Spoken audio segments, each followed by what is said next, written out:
Good morning sa lahat. Tara mag-layout and design na tayo ng ating prayers for the GC guys. Using cellphone tayo. Docs apps and slides apps ang ating ginagamit na pang design.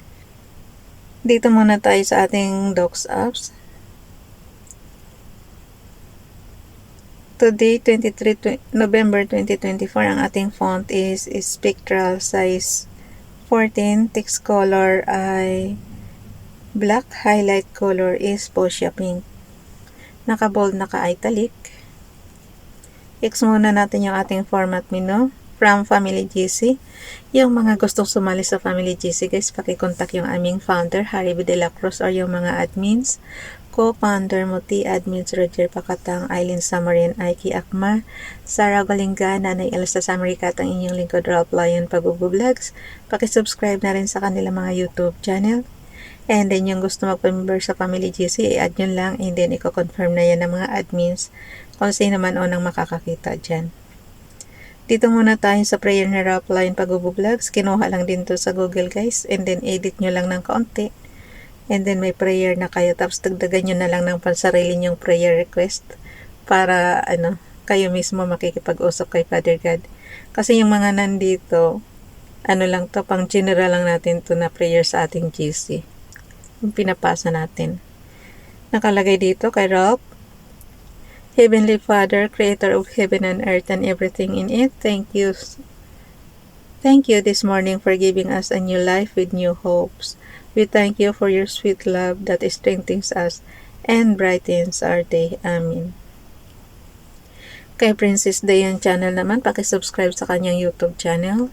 This morning we come to you to thank you for your care for us and how you do all to protect us from all harm. Thank you for delivering us from the hand of the wicked one. Amen. Dalhin natin yan sa ating slides apps. Ito lang mahirap pag nagsiswitch ka sa isang apps and then pupunta ka sa kabilang apps. Yung aking internet connection napakabagal. Sakit na yun tuwing umaga. Kaya sanayan lang talaga. Sanayan lang. Kung sanay ka na sa mabagal, mapagtitiisan mo. Pero syempre, dapat Father God, bilisan naman. 23.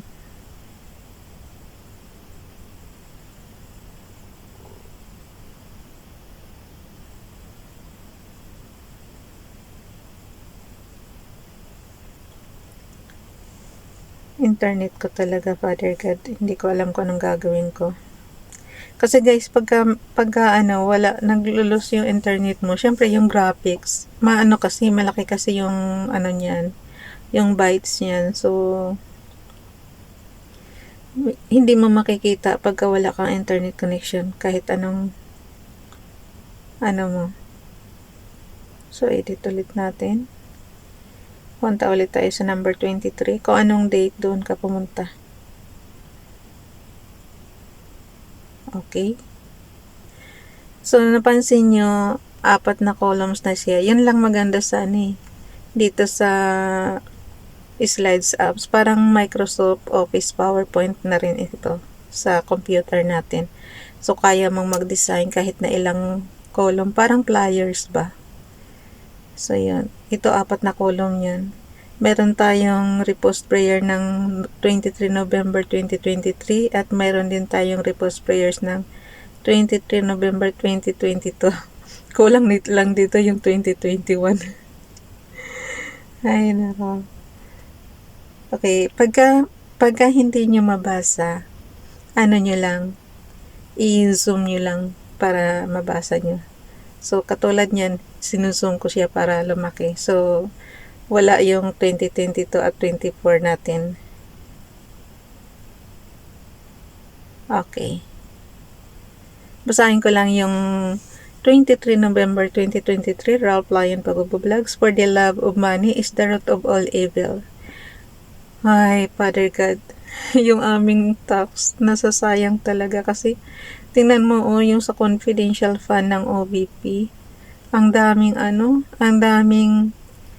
sino naman si Mary Grace Piatos na ang laki-laki nang nakukuha. Yung pinagbibigyan ba ng confidential fund, yung mga nagbe-benefits, hindi natin alam kung, ay nako, dapat kung napunta yan sa mga mahihirap, maganda na sana buhay ng Pilipinas.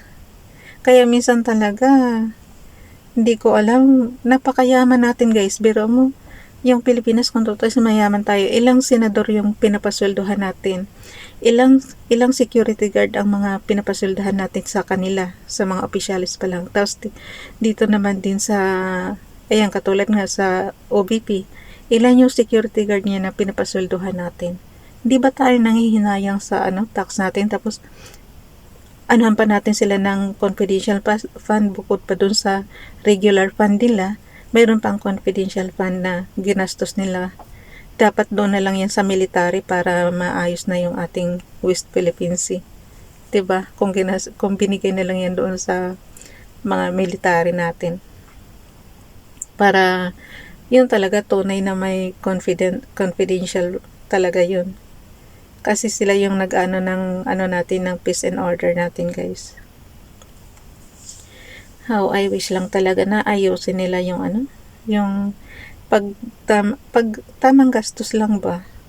Kasi kung tutuusin guys, tayong yan katulad niyan, inaanuhan na naman na yung parang hinahadlangan na tulungan yung mga middle class. Kami nga yung nagbibigay ng tax. Tapos, kaya minsan guys, nahihiya akong naalala niyo yung bago pa lang ako nag-asawa. Syempre may trabaho naman kami. Tama. Pareho kami may trabaho ng asawa ko eh. So, yung mga politiko, syempre magbibigay yan ng ng mga tulong-tulong, mga noodles, ganyan.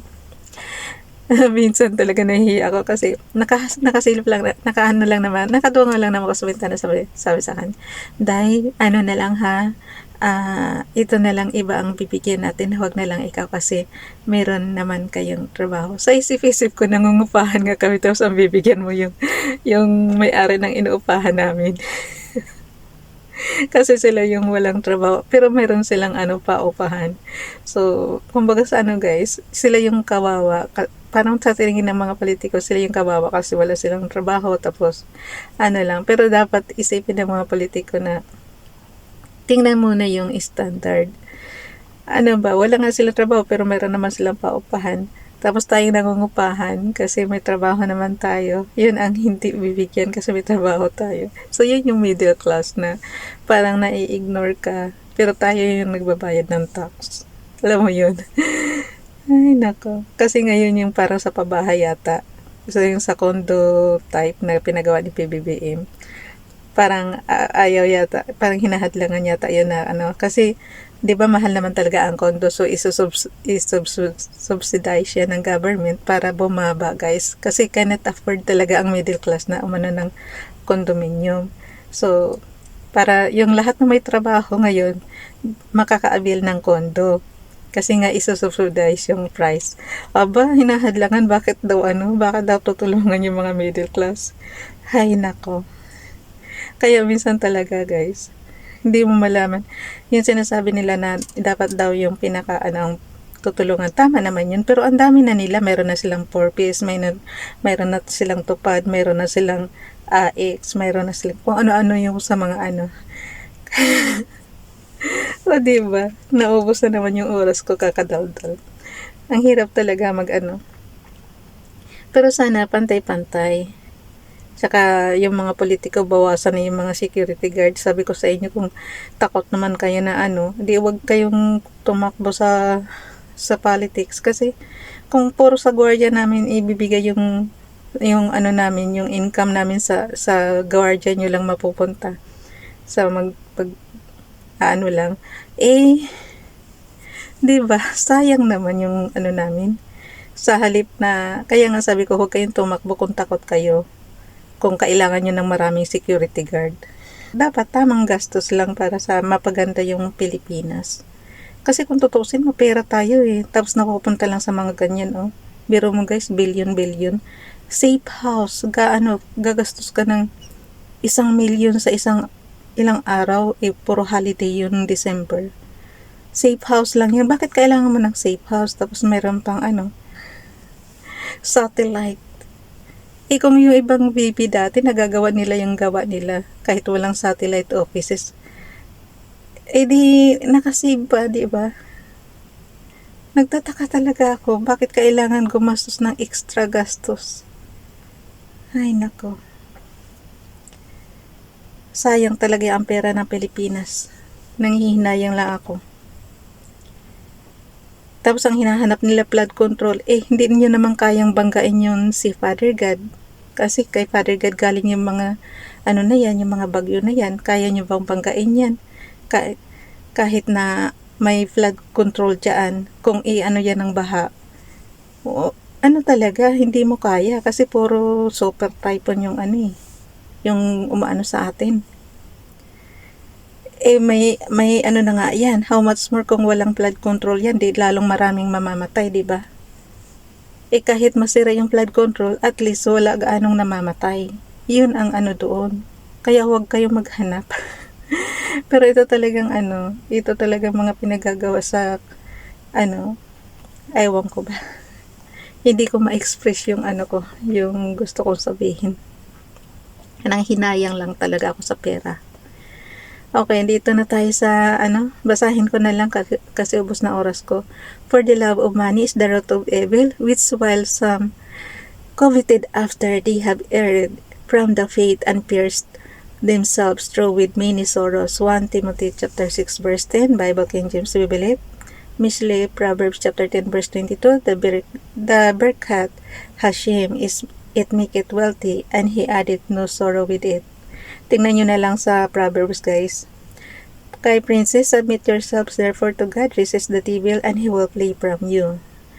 Yung repose prayers naman natin, galing kay Ronelo Ligaspi Vlog, ye are the sight of the earth, but if the sight have lost his savor, wherewith shall it be salted? Akala ko sa salt pala. Okay.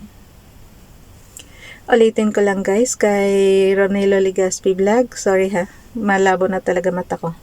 Ye are the salt of the earth, but if the salt have lost his savor, where it shall be it be salted, it is thenceforth good for nothing but to be cast out and to be trodden under foot of men. Matthew chapter 5 verse 13.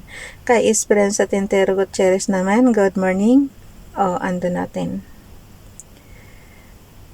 Good morning. In God's eyes, love is never absent. In God's heart, forgiveness is never impossible. In God's embrace, no one is ever alone or forgotten. God bless you. Okay. May isa pa. Kay Ralph naman, yung 2022 prayers. Genesis chapter 30 verse 1 to 5. And when Rachel saw that she bare Jacob no children, Rachel envied her sister and said unto Jacob, Give me children, or else I die. And Jacob anger was kindled against Rachel, and he said, Am I in God's stead, who hath withheld from thee the fruit of the womb?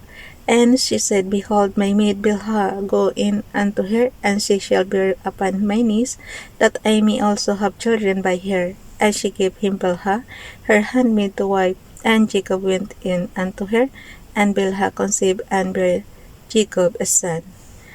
Tingnan mo lang guys, maid mo ibibigay mo sa asawa mo para magkaanak lang. So hanggang dito na lang. Bye everyone. God bless.